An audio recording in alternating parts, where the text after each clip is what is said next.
మీకు ఈ వీడియో నచ్చినట్టయితే లైక్ చేయండి, షేర్ చేయండి, సబ్స్క్రైబ్ చేయండి.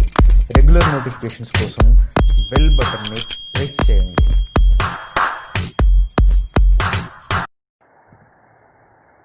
हेलो गाइस, सबसे पहले योर चैनल पे क्लिक करना है।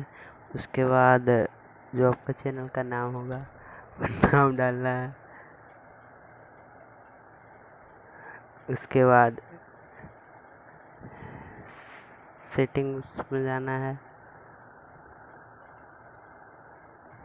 योर चैनल पे क्लिक करके सेटिंग्स पे क्लिक करना है। उसके बाद यहाँ पे डिस्क्रिप्शन में कुछ डाल देना है और ऊपर में डिस्क्रिप्शन में कुछ डालना है, जैसे कि मैं डाल रहा हूँ